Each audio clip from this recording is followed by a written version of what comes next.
everybody, this is the Sliders Review.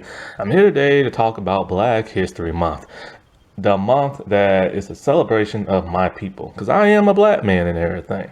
And it's about all our accomplishments, all the oppression that we have gone through over like centuries of living in like America and stuff like that.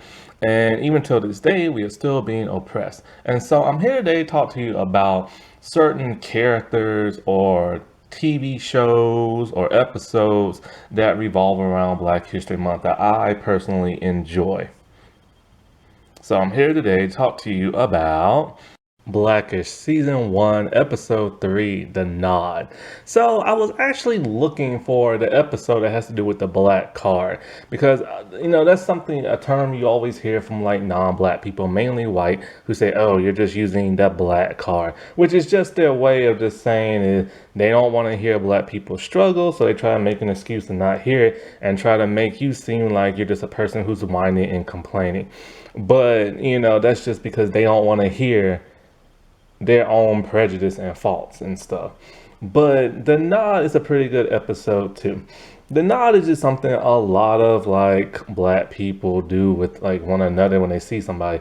They walking around somewhere, see a complete stranger, and they just give them the nod. I've given the nod many times back when I was in college and in my 20s. I have stopped. Why? Because of what happens in this episode. But I stopped doing it because of my experiences. Like, okay, here's my thing. I am now in the point in my life, I just don't want friends. I just don't want to talk to nobody. I don't want to hear what you guys say. I don't want to hear your beliefs. I don't want to hear this and that. I don't want to hear you oppress me, all that other crap. Now, I still do got like a few friends left in college, but it's like a rare thing I talk to them. It's like once in a blue moon kind of thing. It's just that I'm kind of like a hermit now. Why? People suck. People get on my nerves. I mean, just look what's happening around the world today. Like, this should not be happening in the year 2022. People are supposed to change and for the better and go forward, but yet they're just going backwards in time. And I ain't got time for that. So I just keep to myself. And so one thing that used to always happen in my 20s is that I could just be anywhere walking around and I'll just look in somebody's direction. And all of a sudden they'll walk up to me and start telling me their life story. I'm like, oh, Lord have mercy. But I was a lot nicer back then. I would hear people's problems. And when people like my friends would talk, they always want to talk about their problems and never mine. And then, of course, when you talk about your problems to them, they're like, oh, you're just whining. Well, it's like, well, what do you think you be doing every day when you like call me up and talk to me? So I just got tired of that crap. I got tired of giving them advice just for them to not take it, keep messing up their lives. Then like a decade later, they'll be like, man, I should have listened to you. I'm like, duh. And it's like, well, it's too late now and we're not friends no more. So the nod sometimes can backfire. And so now I don't nod because I don't want nobody walking up to me and telling me their life story or trying to be my friend or anything like that. I just walk around like I'm like I'm blind and y'all are invisible to me and stuff. And this is kind of what happened in this episode. So when they're at school, Zoe and Junior's carrying like a project with his dad, but his dad doesn't see nobody else carrying a giant project because he thought it was for extra credit, but it's not. His son just made just because. And when Dre saw this black man, he gave him the nod. When Junior saw his black son, Junior just kept walking. His dad's like, why didn't you give him the nod? He's all like, see who, like see what? And then so like he explains how he just doesn't do that. And then so like he just gets like upset at his son and drops his project. And so like when he's back home, he's talking to like his father and like bro or Rainbow, what you call her. And so they're talking about how like he has failed his son, like his son doesn't even give like the nod, the acknowledgement. And basically the nod is letting other people know, hey man, I see you and stuff like that, and I understand your struggles and stuff. And so Rainbow doesn't quite understand because she's like biracial and her family are like hippies and everything. So she didn't have to go through like all the stuff that Dre went through growing up in like the projects and stuff. However, she did come out with a show called Mixes, and I can't say it. Blackish Mix-ish. Such a tongue twister. And I didn't watch that show. So maybe she went through some struggles. Who knows? I don't know. I didn't watch that show. But when you watch Blackish, it doesn't seem like she went through anything. And so then, like, as he's talking to his son and his father and all them about this, he's talking about how like the nod is just something that's integrated in black like culture. This is just something you do. Just like when you see a woman with a big butt, you make this certain face like whoo and stuff like that. And his sons are like, well, I don't do that either. So his grandfather and Dre are just like so upset and everything. See, Dre feels like he raised a bad black son.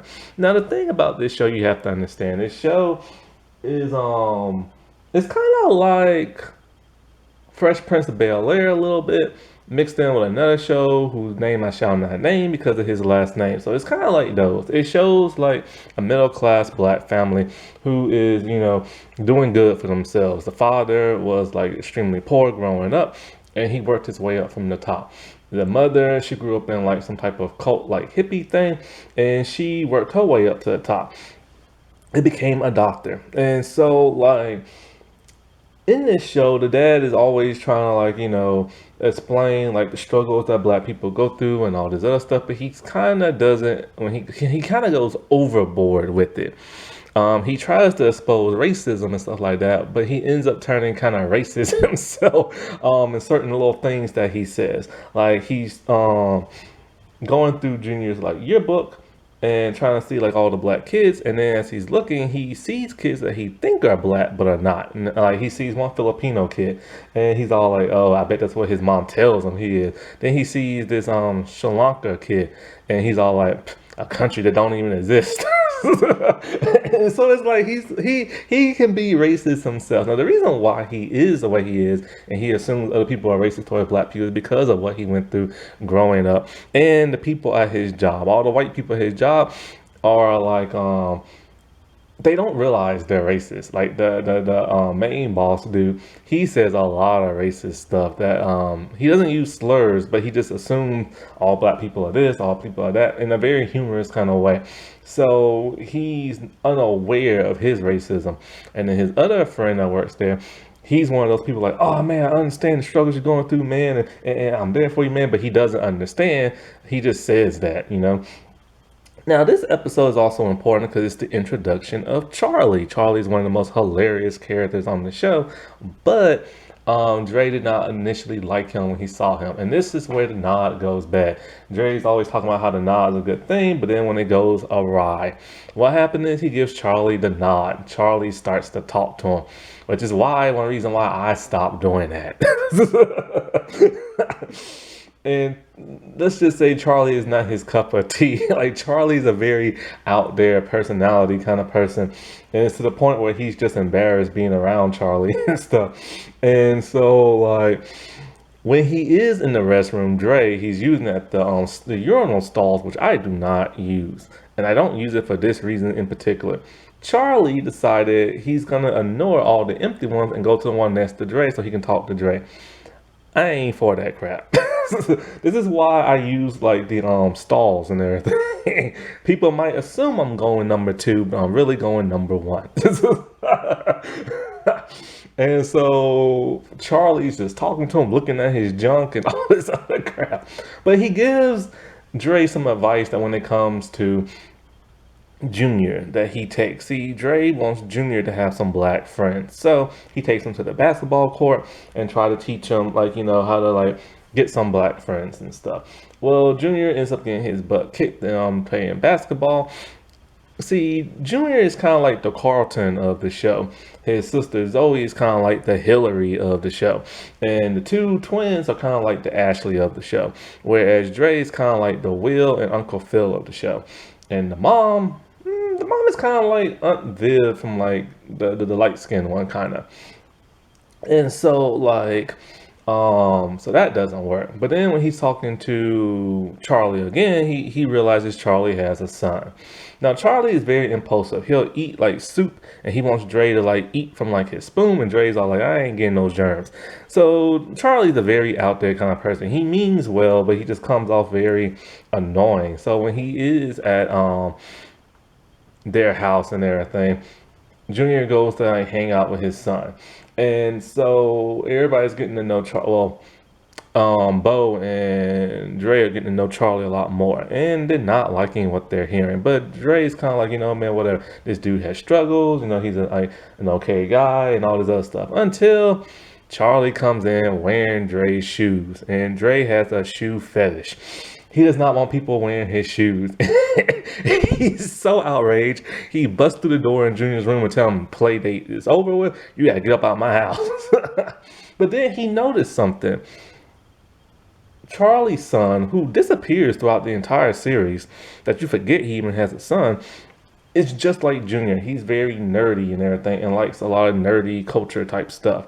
And then he realizes that his struggles are different from that of his son's. His son struggles because he is a nerd and everything. And now he's found somebody who is just like him. So whenever you see Junior now walking to school, he's always giving the nod to other nerds and stuff. And so it was kind of like an interesting lesson because Dre was telling him, like how you have to give the nod to like other people, especially black and people who are like you. But then he completely changes his mind when it comes to Charlie, and then he starts judging like Charlie and everything. And part of the nod is letting people know that, hey, I see you, I recognize you, I'm here for you. I understand what struggles you're going through. But then when he sees that Charlie is going through the struggles of not having a friend of his own, because Charlie says he wants black friends of his own but doesn't have any.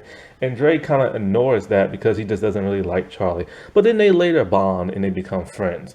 Now, there's a B plot in this where Rainbow wants Diane to like appreciate her job as like a doctor, a surgeon, but Diane does not want to. This is what like the start of Diane's sassy, rude attitude. Now, I like Diane better when she was weird and sassy, rude, as opposed to her just being nasty and rude. When she got nasty and rude, it just took all the fun out of her and everything. And so she doesn't like her mom's job. She's like, look, you wear the same thing every day, and daddy gets to wear like different stuff and do all this other cool stuff. So she goes to her mom's job, still not liking what she's seeing until she sees all the blood and all the people with hatchets in their head and people having like fingers cut off and stuff. That morbid side pleases her for some reason. And then so when she's all happy, she's all like, like when a person's on a medical bed dying, sometimes it might not be the doctor's fault that they die. It could just be from whatever they sustain. And she's all like, isn't that right, mommy? And everything. Almost like she's trying to say like she wants to kill people and wants to blame it on like the medical reason and not from that of the doctor. Diane is a weird person, but this makes her mom happy that now her daughter finally appreciates her job. Black is just one of those great comedy shows of its time. It's like new age black comedy. But I did stop watching after a while, mainly because I do phase out of shows a lot, especially comedy shows. When they last for way too long, I just kind of get bored. And then when they started bringing in all these other extended family members into the show, staying with them, I just got like tuned out of it and stuff. Happy Black History Month, everybody. I'll talk to you later. Bye.